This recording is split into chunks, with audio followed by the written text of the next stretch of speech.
phrase is a group of words that does not contain a finite verb. Therefore, it cannot express a complete thought. In other words, a phrase is a group of words within a sentence or clause that does not contain the main verb and cannot express complete thought, but it determines the nature of the sentence or clause. Types of phrases. The first one we'll be discussing is the noun phrase. A noun phrase is a group of words that functions as a noun and as a noun, as or pronoun as its head or keyword. Examples: boys like beans, pen are falling, clothes are expensive. The nouns in the sentences are the noun phrases. The head of a noun phrase can attract determiners, modifiers, or complements. Examples: the boys like beans, those pens are falling, colorful clothes are expensive, please save your breath. You discover that the underlined words are either modifiers, determinants, or complements of the nouns in the sentences. Noun phrases mostly function as subjects, objects, or complements in sentences. Examples: Kemi bought a brand new car. It functions as the object of the verb bought, that is the underlined word, a brand new car. Tall and handsome man is climbing the stairs. The tall and handsome man is climbing the stairs. The tall and handsome man functions as the subject of the verb climbing. Han is the only girl in our class. The only girl functions as a complement of the noun an, and it can also be tagged sentence complement because it complements the other part of the sentence. Adjectival phrase. Adjectival phrases give description of nouns or pronouns in sentences, just as adjectives define words that modify nouns or pronouns in sentences. Examples: one of the puppies has a hairy tail. A hairy tail in the sentence is the adjectival phrase because it complements the sentence and it describes the tail.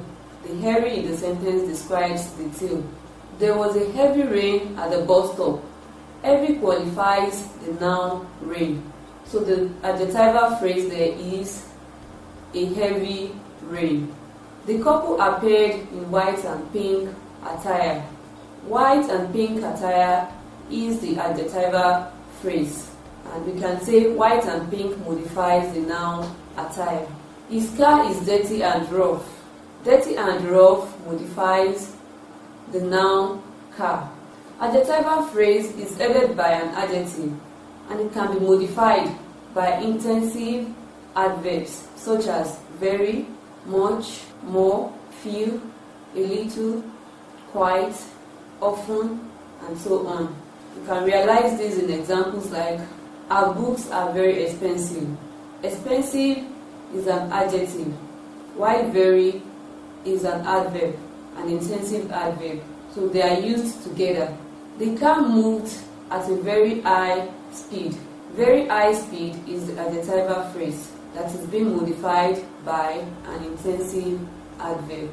Give me some table salt. Some table salt is the adjectival phrase. Another type of phrase is the adverbial.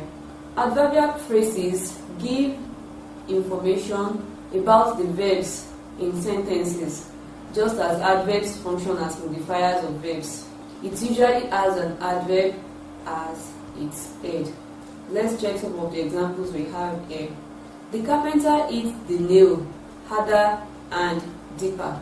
Harder and deeper is the adverbial phrase because it gives us more information about how the action hit is being performed. They gazed at him with great surprise. Great surprise is the adverbial phrase in the sentence because it modifies the verb gaze. Verb phrase. Verb phrases consist lexical verbs and one or more auxiliary verbs.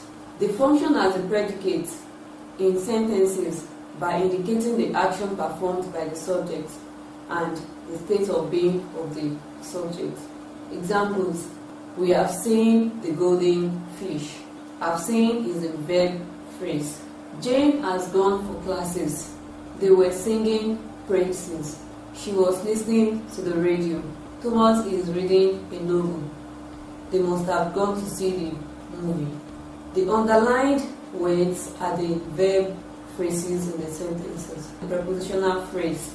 Prepositional phrases are the phrases that you have the preposition as a head in the sentence. Such phrases can function as 1. Adjectives to qualify nouns in sentences. Examples: the purple dress under the bed is torn. The prepositional phrase in the sentence is under the bed, and you realize that the phrase is headed by a preposition, which is under. The woman in that red car is rich. The prepositional phrase is in that red car, and it is headed by the preposition in. It can also function as adverbial to qualify verbs in sentences. Examples: Jane will play for the club. For the club is the prepositional phrase, and it is headed by for, which is the preposition in the sentence. Ade does his homework at the dining room. At the dining room is the prepositional phrase. We shall be there before noon. The program will start by 3 p.m. The couple should be around in few minutes.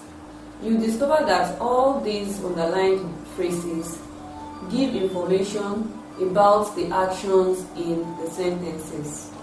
Prepositional phrases can also function as complements of the verb or verb phrase. Examples: we stared at the room. The cat jumped over the fence. He threw his wristwatch into the refuse bin. The pastor arrives here before anybody. They sang on the rock. The underlined words are the prepositional phrases because they are headed by prepositions. Starting from the first one, we have at. The second, over. The third, we have into. The fourth, we have before, and then the last one, we have on. They are headed by prepositions, and they function as the complement of the verbs in the sentences. Prepositional phrases functioning as subject complement. Their prayer ground is along Lagos-Ibadan Expressway. The most convenient time to study is between 12 a.m. and 5 a.m. The factory is situated in Lagos. Walking alone among strangers is dangerous.